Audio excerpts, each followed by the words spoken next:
En 5 ans de pouvoir, il n'a pas effectué un seul voyage en dehors de son pays allant en Europe.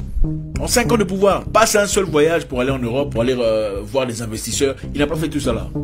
En 5 ans de pouvoir, il est resté en Afrique. Il a fait des voyages au Rwanda, voyage en Mozambique, voyage en Éthiopie, voyage en Ouganda. Il n'est pas allé en Europe, pas une seule fois. Il a reconstruit son pays avec l'argent du contribuable. Il n'est pas allé demander de dette. Il n'est pas sorti aller demander de dette ailleurs. Il a construit le pays, il a reconstruit les routes, les marchés, reconstruit les institutions avec l'argent du pays. Donc on n'a pas nécessairement besoin d'aller ailleurs pour chercher de l'aide, à moins que ce soit une raison, des excuses justement, ou pour des intérêts personnels. John Pombe Magufuli a prouvé aux gens qu'on n'a pas besoin d'aide externe, pas nécessairement pour progresser, pour au moins faire un pas vers le progrès.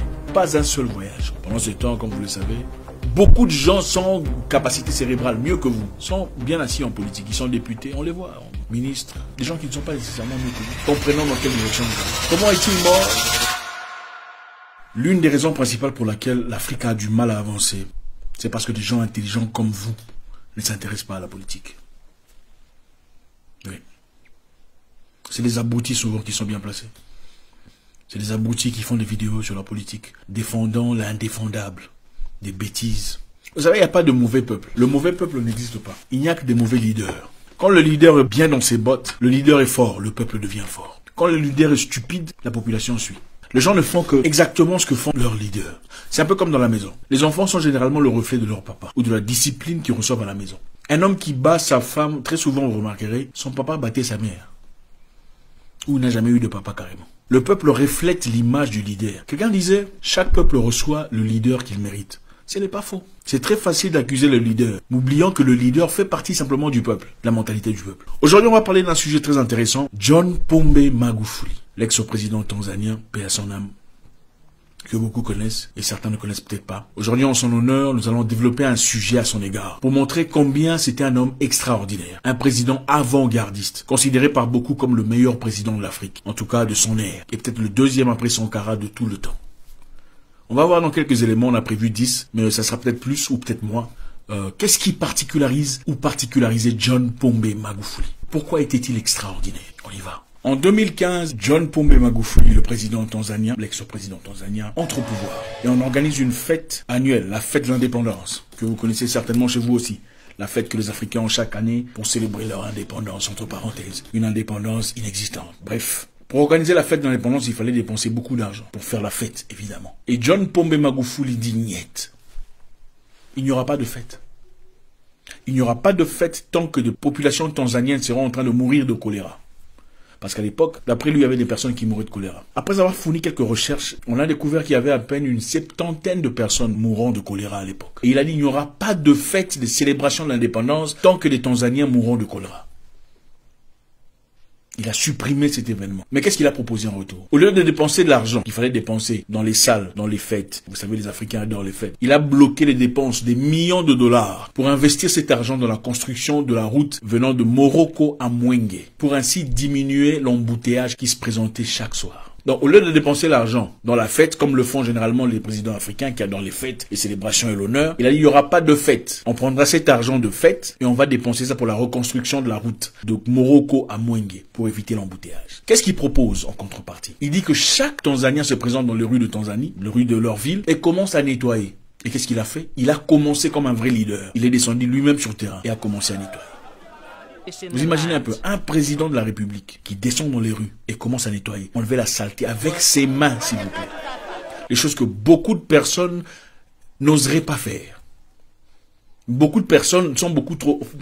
Vous savez, les politiciens africains, vous remarquerez, aujourd'hui sont d'ailleurs beaucoup trop grands pour porter leur propre sac. Même pour porter son sac, il faut qu'il y ait quelqu'un derrière. Parapluie, ou il faut que quelqu'un porte ça. Mais le président tanzanien, John Pombe Magufuli, docteur en chimie, s'il vous plaît, s'est présent dans les rues et commence à nettoyer avec ses mains. Enlève les poubelles. Et tout le monde, évidemment, quand le leader est bon, tout le monde suit. Et s'est présenté après lui, les membres du gouvernement, les enseignants, les travailleurs civils et toute la population se joint à lui pour faire un travail pour son pays.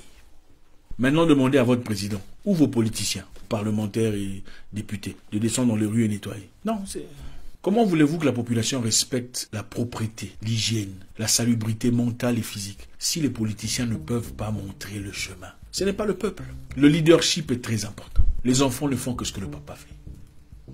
Le président tanzanien John Pombe Magufuli, mon président que je respecterai pour toujours, a banni tous les vols, tout déplacement international des membres du gouvernement.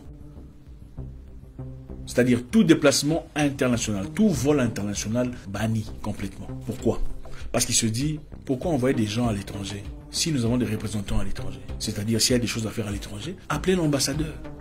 Demandez à l'ambassadeur d'effectuer ce qu'il a effectué comme négociation, comme discussion avec leur contrepartie, leurs collaborateurs à l'étranger. Il dit qu'il n'y aura plus de voyage international des membres du gouvernement. Vous savez, dans beaucoup de pays, les gens n'attendent que ça. Avec un petit rien là, on veut aller faire un voyage en Suisse, on veut faire aller voyage en France. Les membres du gouvernement, de manière très inutile, vont en Suisse, vont en France avec l'argent du contribuable. John Pombe Magufuli bannit les voyages internationaux pour préserver l'argent du contribuable. Il dit pour tout voyage international, faites appel à l'ambassadeur pour vous représenter. Ou si c'est nécessaire, si c'est urgent, si c'est sine qua non, alors il faudrait une autorisation officielle, soit de lui-même, de son adjoint, tierce personne qui était consacrée à cet égard. Le 31 novembre 2015, 50 membres du gouvernement tanzanien partaient en voyage de Commonwealth. Commonwealth, c'est l'ensemble des pays colonisés par la Grande-Bretagne qui se réunissent toujours, ils ont leur organisation. Vous savez. Alors, 50 personnes, membres du gouvernement, étaient censées partir dans ce voyage. Il a réduit cette délégation à 4 personnes. De 50 à 4. Imaginez-vous. Donc, vous savez, les Noirs, quand ils vont en voyage, c'est souvent conseiller numéro 1, deuxième conseiller chargé de troisième conseiller chargé des papiers, cinquième conseiller chargé des filatures.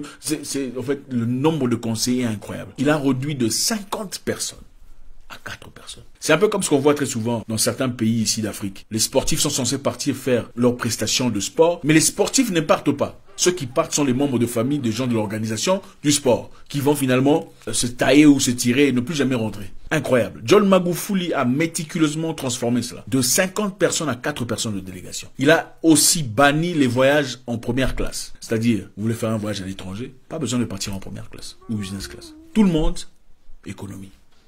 Et ça me rappelle le grand Thomas Sankara, qui disait que vous soyez en première classe ou en économie, quand l'avion décolle, bon, c'est tout le monde qui décolle, hein. Et quand l'avion atterrit, tout le monde atterrit à la fois. Et c'était ça le concept de John Pombe Magufuli, dans le but de garder, d'économiser de l'argent. Il a ainsi économisé des millions de dollars en tickets, en logements, en nourriture, en per diem. Tout le monde partait en économie. En tout cas, parmi les membres du gouvernement. Les seules personnes qui pouvaient voyager en first ou business class, c'était le président lui-même, son adjoint, le vice-président et le premier ministre. Voilà comment a procédé John Magufuli pour changer la mentalité des Tanzaniens. Bulldozer, John Pombe Magufuli a interdit tout rassemblement, réunion ou fêtard ou tout meeting des membres du gouvernement dans les hôtels chers. Vous savez, les Africains, ils adorent ça. Quand on fait partie du gouvernement, ou on est député, on va se réunir dans certains endroits. Les endroits les plus huppés de la ville. Évidemment, on ne paye pas de son argent. C'est l'argent du contribuable. Il a interdit tout ce fait. Vous voulez faire des réunions, des meetings, des rassemblements, faites-les dans vos bureaux. Vous avez des salles de réunion. Épargnant ainsi le pays des dépenses inutiles dans les boissons, les champagnes. Vous savez comment ça se passe. La nourriture, les gâteaux. Pendant qu'il y a beaucoup de gens qui souffrent, qui ont véritablement besoin d'aide. Et cet argent pourrait servir de tremplin pour changer leur situation. Il a dit, si vous êtes politicien et que vous avez faim, mangez à la maison. Après, vous êtes rassasié. Ensuite, venez à la réunion. Voilà. Beaucoup n'ont pas aimé ça, évidemment. John Pombe Magufuli, juste après avoir été élu comme président de la Tanzanie, est parti faire une visite surprise à l'hôpital Muhimbili. Muhimbili, c'est le plus grand hôpital de l'État. Il est parti en visite surprise. Il est parti dans les corridors où personne ne part. Vous savez comment ça fonctionne. Quand vous invitez une autorité, vous montrez les parties les plus propres, n'est-ce pas? Ah, ici c'est bien, on peut montrer là, on peut montrer. Mais lui, il voulait pas ça. C'est lui qui dirige. Moi, je vais partir par ici. Je vais aller de l'autre côté. Et étant lui-même docteur en chimie, c'est une personne qui comprend tout à fait le fonctionnement d'un hôpital. Et il a trouvé les machines de scannage, comment vous appelez ça, CAT scan, CT scan, c'est quoi en français, je sais plus. Enfin, bref, vous allez compléter ça, j'ai oublié. Ça ne fonctionnait pas. Il a demandé au médecin directeur pourquoi ça ne fonctionne pas. Le médecin directeur n'avait pas de réponse. Il a viré le médecin directeur. À cause de la saleté, des difficultés, le manque de matelas. Il y avait évidemment un compte prévu pour toutes ces histoires. Mais ce compte était bousillé. Évidemment, comme nous sommes champions, on adore l'argent, on ferait tout pour l'argent. Certains parmi nous-mêmes vendraient leur mère, on le sait. Voilà, on a bousillé l'argent du contribuable destiné à soutenir les gens. John Magufuli a viré le médecin directeur et son adjoint. Après avoir engagé quelqu'un d'autre. On les a donné 3 semaines pour réparer tout ce qu'il y avait à réparer. Et en 3 jours, ils avaient tout réparé. Imaginez-vous un peu. En 3 jours, on a tout réparé. Donc pendant tout ce temps-là, qu'est-ce qui manquait? Il a dit dans 3 semaines, il faut tout réparer, sinon je vous vire aussi. Et en 3 jours, on a tout réparé. Imaginez-vous un peu. En 3 jours, on a tout réparé. Ah, donc c'est possible. Ça avait toujours été possible. Il n'a pas du tout contribué. On n'a pas donné de l'argent pour essayer de réparer tout ça. Il a dit, vous avez 3 semaines pour réparer ça. En 3 jours, ils l'ont fait. Manque de volonté. Manque de bonne moralité. Il n'y a pas de mauvais peuple. C'est le guide qui donne l'idée, la peinture, l'imagerie, le film de l'avenir. Un leader faible crée toujours un peuple faible. Un leader fort qui n'accepte pas les bêtises, l'abrutissement, le vol, la corruption, élève derrière lui une population forte. Le Parlement tanzanien avait prévu 300 millions de shillings pour organiser une fête de l'État. Et il dit on va dépenser 25 millions de ces 300 millions pour organiser la fête. On va manger avec les 25 millions. Et le reste, on va utiliser pour acheter des lits pour l'hôpital qu'il avait visité. Et on a acheté 300 lits et matelas, 600 draps. Incroyable. Ils auraient évidemment bouffé l'argent s'ils n'avaient pas fait ça. En fait, ça arrive très souvent. Il y a un budget qu'on donne pour tel ou tel élément, un budget pour organiser un événement. Très souvent, on n'atteint jamais le maximum du budget. Disons qu'on a donné un budget d'1 million de dollars, pour simplifier, et l'organisation a coûté 200 000 dollars. Vous pensez qu'ils vont rembourser les 800 000 dollars? On ne le fait jamais. On ne le fait jamais. Jamais on ne fait ça. On fait un voyage au nom du gouvernement et on remet l'argent qu'il faut. Pourquoi? Mauvaise moralité. Basse moralité. On ne peut pas placer au pouvoir des gens de basse moralité. Le pays n'ira nulle part. Il ne s'agit pas toujours d'avoir des diplômes et de l'intelligence scolaire. Ce n'est pas toujours question de ça. C'est question de moralité aussi pour évoluer dans la vie. Des gens qui n'ont pas fait des grandes études peuvent être des gens convenables pour l'avancement d'un pays ou d'une organisation. Avec l'argent destiné à la fête, on a rétabli l'hôpital pour l'avancement et le bien-être du peuple tanzanien. Au pouvoir, John Magufuli a réduit le nombre de ministères de 30 à 19. Donc il y avait 30 ministères en Tanzanie. Il a réduit cela à 19. Pourquoi? Parce qu'il a compris que 11 étaient inutiles. Malheureusement, aujourd'hui, dans beaucoup de pays, on fabrique même des postes qui ne servent absolument à rien pour se faire de l'argent. Et comme le disait, celui qui devient riche à travers la politique est un voleur. On ne peut pas devenir riche à travers la politique. On ne devient pas politicien pour acheter des villas. On devient politicien pour améliorer la vie des gens. Pour changer la condition de vie du peuple. Il a aussi annulé les primes des membres du gouvernement. Vous savez, les membres du gouvernement, dans beaucoup de pays, reçoivent des primes. Il a dit ces primes servent à quoi? Si vous avez un salaire à la fin du mois. Vous avez été engagé pour un salaire à la fin du mois. Les primes servent à quoi? Et je pense que c'est une très bonne idée. Parce que quand on réduit les salaires des politiciens, c'est là qu'on commence à trier les vrais politiciens. Parce qu'il y a les politiciens qui veulent le bien-être, l'avancement, le développement du peuple. Et les politiciens qui sont là pour s'acheter une villa et une Jeep. Quand il n'y a plus d'argent comme ça, les politiciens qui sont vraiment là pour travailler pour le peuple se présentent. Ils seront les seuls à rester. Les autres iront faire le commerce ou le marchandage quelque part. Parce que leur objectif, c'est de l'argent. Il a annulé les primes des officiels, encourageant d'être satisfaits de leur salaire. Il a aussi dit aux ingénieurs liés à l'État, pourquoi avez-vous besoin d'être coucoulés dans des voitures V8 qui n'ont absolument rien à voir avec votre travail? Pourquoi avez-vous besoin de rouler dans des voitures V8? Vous êtes ingénieur. Il faut chercher des pick-up qui ne sont pas nécessairement V8, qui vont en accord avec votre travail. C'était une personne qui n'était pas là pour s'enrichir. Il était là pour l'amour du peuple. L'éducation civique et morale est primordiale. Au-delà de tout, l'enseignement, l'intelligence, les qualifications, la spiritualité, l'éducation civique et morale est très importante. Sans laquelle, on aura toujours des bandits, des escrocs, des aventuriers, des profiteurs, des opportunistes, des parvenus en politique. John Pombe Magufuli a transformé radicalement son pays en très peu de temps. Un seul mandat, 5 ans, et quelques poussières. Dans d'autres pays, on vous dira, à notre arrivée, le pays était complètement par terre. Donc, on a besoin de 20 ans, si pas plus. Il n'avait pas besoin de tout ça. En 5 ans, il a fait des choses énormes. Construit de routes tanzaniennes. L'infrastructure a complètement changé. Le peuple est heureux, content de l'avancement du progrès. Combattu farouchement la corruption. La corruption dans un pays commence au-dessus. Ce ne sont pas les peuples qui font tout ce que vous croyez là. Quand les travailleurs savent que le chef est corrompu lui-même, ils comprennent qu'il faut se servir. Mais quand ils savent que quand on est corrompu, on va en prison, on subit des conséquences, on est mis à nu, on est ridiculisé, comme on le fait dans un pays de l'Afrique de l'Est, les gens commencent à changer. Le leader détermine la direction du peuple. John Pombe Magufuli, comme vous le savez, était une personne qui remettait tout en question. Avec l'événement qui s'est passé récemment, vous connaissez très bien, je ne donnerai pas les détails, il a refusé de s'incliner à l'idée internationale. voulant ainsi préserver l'intégrité de son peuple et leur indépendance mentale, qui est très important pour la libération d'une nation. Aujourd'hui, nous le célébrons, John Pombe Magufuli, le meilleur président d'Afrique de sa génération, et pour beaucoup, juste après Thomas Sankara. Beaucoup de gens souhaiteraient avoir des présidents un homme qui ne s'exprimait qu'en Swahili. Il n'avait pas de complexe, oh, la papier, les travails. Il n'a pas de complexe d'articles, tout ça, comme les francophones, les francolâtres. Il s'exprimait tout le temps en Swahili, sa langue maternelle, pour valoriser sa nation. En 5 ans de pouvoir, il n'a pas effectué un seul voyage en dehors de son pays, allant en Europe.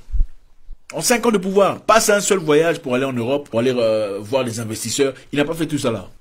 En 5 ans de pouvoir, il est resté en Afrique. Il a fait des voyages au Rwanda, voyage en Mozambique, voyage en Éthiopie, voyage en Ouganda. Il n'est pas allé en Europe. Pas une seule fois. Et il a reconstruit son pays avec l'argent du contribuable. Il n'est pas sorti aller demander de dette ailleurs. Il a construit le pays, il a reconstruit les routes, les marchés, reconstruit les institutions avec l'argent du pays.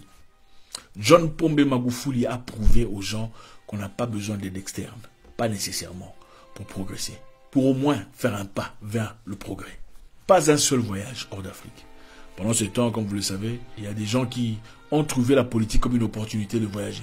Ah, finalement, je verrai la Tunisie. Finalement, je verrai Singapour. Ce ne sont pas les raisons pour lesquelles on est en politique. L'une des raisons pour lesquelles l'Afrique souffre aujourd'hui, c'est parce que vous, les gens intelligents, ne dites rien.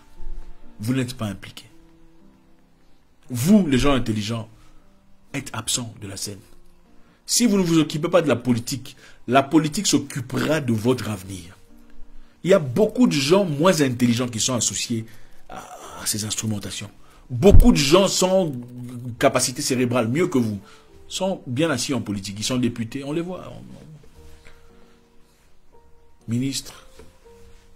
Des gens qui ne sont pas nécessairement mieux que vous. Absolument pas. Soyons impliqués. Comprenons dans quelle direction nous allons. Comment est-il mort? Je ne pourrais malheureusement pas vous le dire. Tout ce qu'on sait qu'il s'est opposé au statu quo. Et il n'a pas eu froid aux yeux pour dire non. Docteur Pombe Magufuli. Un homme fort, un homme de foi. Un homme de bonne moralité.